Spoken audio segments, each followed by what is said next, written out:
यही जगमीत सिंह अगर आप देखें तो इनकी हुई है जम के जग हसाई। दरअसल जगमीत सिंह ने कहा भारत पर सैंक्शन लगाया जाए। I mentioned very severe sanctions on Indian diplomats. The Modi government has to be held to account. All of us have to be united in denouncing Modi and making sure we protect Canadians and put their safety first and foremost. लेकिन जब reporter ने वापस सवाल किया तो वो वहां से हो गए 9-2-11। जी हाँ दोस्तों, भाग गए और उसके बाद रिपोर्टर्स ने की जम के खिंचाई। Thank you. I'm saying whether or not you have personal threats. What do you make of Indian name and leaving open that assumption? This is the last question, if you want. We're gonna let her. Yeah. He's gone. He's gone.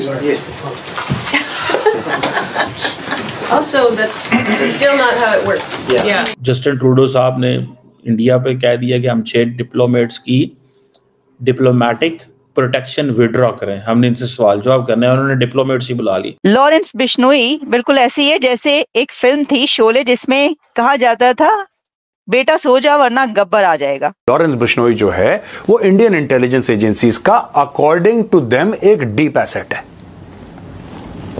बंदे के 700 shooter हैं, 770 नहीं 700 active shooters हैं। Giving a message to Canadians कि भाई साहब हम जो है वो हो सकता है उनको कोई खालिस्तानी इधर मार दे, आके इंडिया में मार दे या उनको टारगेट कर दे, मतलब वॉट एवर जो भी मामला इतना खराब हो रहा है, आप प्लीज अपने बच्चों को कनाडा मत भेजो। मैंने पहले भी बोला था आपको, आप कनाडा भेजोगे आपके बच्चे फंसेंगे।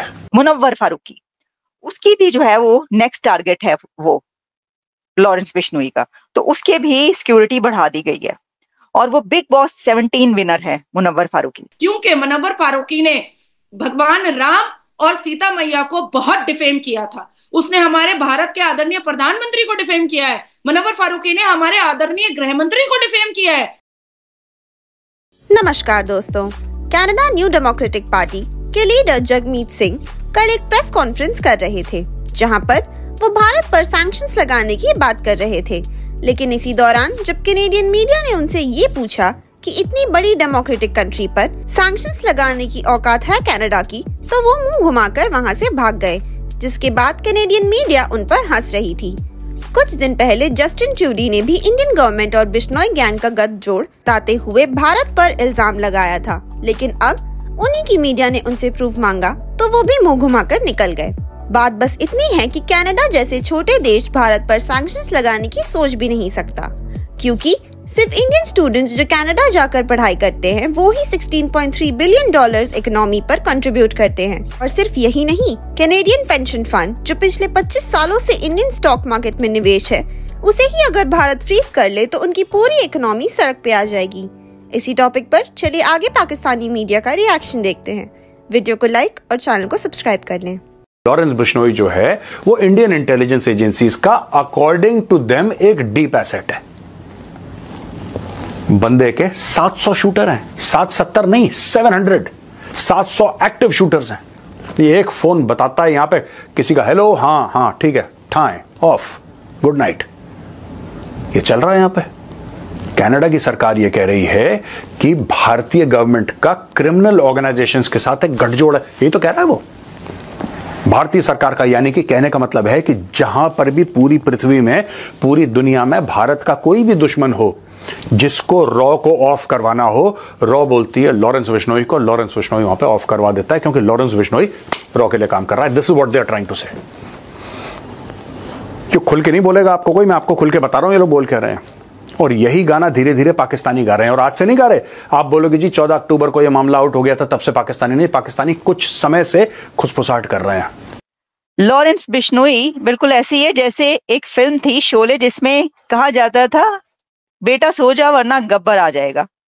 इस वक्त कुछ वैसे ही मामला नजर आ रहा है। लॉरेंस बिश्नोई के बारे में कहा जा रहा है कि बेटा सो जा वरना लॉरेंस बिश्नोई आ जाएगा, क्योंकि Lawrence Bishnoi lawyer turn gangster, वो गैंगस्टर वो बन चुका है ये लड़का, जिसके बारे में कहा जा रहा है कि इसके पास 700 शूटर्स हैं, 700 शूटर्स हैं। और कनाडा और इंडिया के बीच जो इस वक्त झगड़ा चल रहा है निजर किलिंग के बारे में और ताल्लुकात खराब हुए पड़े हैं, उसमें लॉरेंस बिश्नोई का नाम आ रहा है।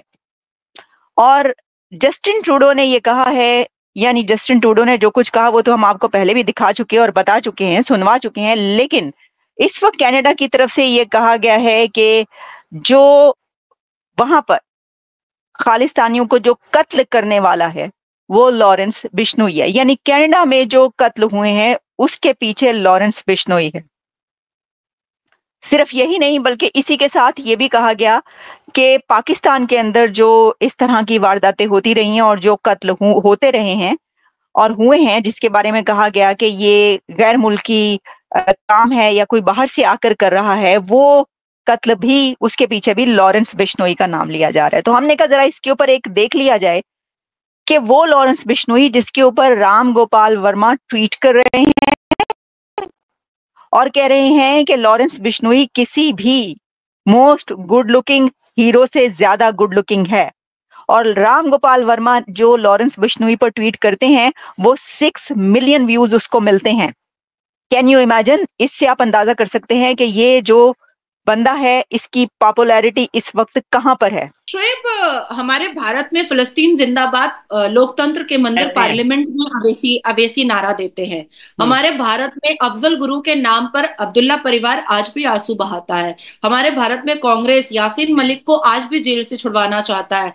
हमारे भारत में ISIS के समर्थक आज भी हैं। हमारे भारत में हसन नसरुल्लाह के समर्थन निकले ही थे, अभी कुछ दिन पहले निकले थे उसकी मौत पर। हमारे भारत में अलकायदा की मेंबर मुस्कान रह रही थी, बस रही थी, खा रही थी, पी रही थी। हमारे भारत में अगर ईरान के आतंकी मारे जाते हैं तो यहाँ छाती पीटी जाती है, अगर पाकिस्तान के आतंकी मारे जाते हैं तो भारत में छाती पीटी जाती है। ओसामा बिन लादेन को अमेरिका मार डालता है तो हमारे जम्मू एंड कश्मीर में उसके जनाजे की नमाज होती है। 93 बॉम्ब ब्लास्ट में याकूब मेमन ने इतना कुछ कर दिया और उसके जनाजे की नमाज में सैलाब की तरह मुसलमान गए थे। तो उसी तरीके से लॉरेंस बिश्नोई के भी कुछ समर्थक होंगे यहाँ पर, बिल्कुल होंगे।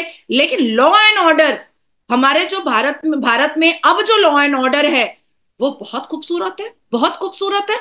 लॉरेंस बिश्नोई का एक ही सिर्फ स्टेटमेंट है कि सलमान खान ने जिस एनिमल को वो भगवान की तरह पूछते हैं, जैसे हिंदूज, जी मैं समझती हूँ, गौ माता को वो गौ माता बोलते हैं और मुसलमान बड़े मजे में एकदम पर्दा की तरह, झरने की तरह लगा करके उस जानबूझ करके वो बीफ जो है बेचते हैं और खाने की कोशिश करते हैं और कुर्बानी में भी गाय का गला काट करके फेसबुक पर पोस्ट करते हैं। तो उसी तरीके से सलमान खान ने लॉरेंस बिश्नोई जिस एनिमल को भगवान मानता था उसको पका करके खा लिया और कभी भी माफी भी नहीं मांगा, कभी माफी भी नहीं मांगा।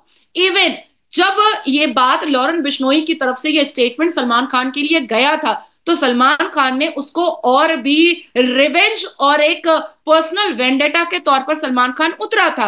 अब सलमान खान का ये प्रॉब्लम है लॉरेंस बिश्नोई के साथ, वो सलमान खान समझे और लॉरेंस बिश्नोई समझे। इसमें हमारे भारत का में जो संविधान के हिसाब से जो कानूनी कार्रवाई होती है वो हो रही है। क्या 2 लोग नहीं अरेस्ट हुए? जो दो लॉरेंस बिश्नोई के टीम के लोग माने जा रहे हैं वो तो अरेस्ट हो चुके, वो तो कानून की हिरासत में है। भैया ये मुसलमान मोहम्मद जिशान ही फरार है, अभी तक पुलिस के हाथ में नहीं आया है। अभी तक मोहम्मद जिशान को पकड़ नहीं पाई है पुलिस, पता नहीं कहां भाग गया है।